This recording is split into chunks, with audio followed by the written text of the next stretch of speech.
Hi there, this is Representative Rick Larsen with this week's Weekly Recap with Rick. I recently wrapped up a discussion on infrastructure issues that are important to the country and to our state. And it's just a reminder that last month the President signed into law a bipartisan infrastructure bill.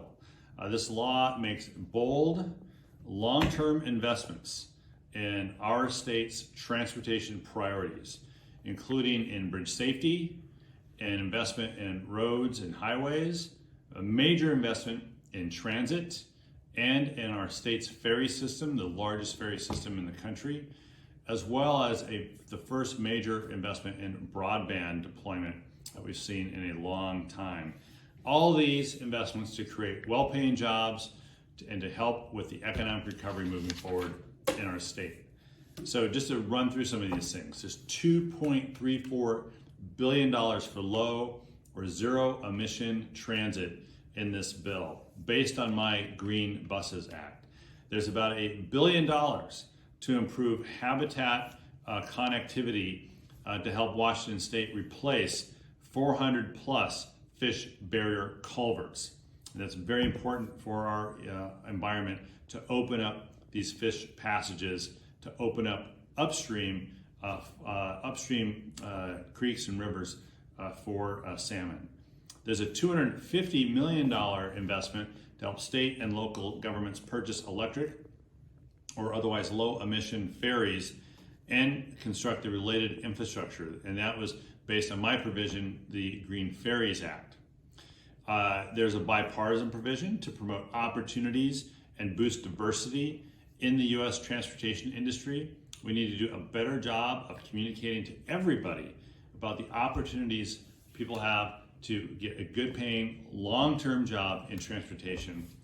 And we need to boost federal funding for communities to have resources that are needed to improve safety and equity for all road users, to increase mobility and to reduce traffic congestion and pollution.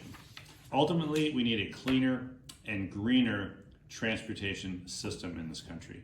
So I'll continue to highlight how this law benefits local communities, how it will improve the quality of life for the people in our district. And as a former local elected official, I know that our quality of life really depends upon having quality infrastructure.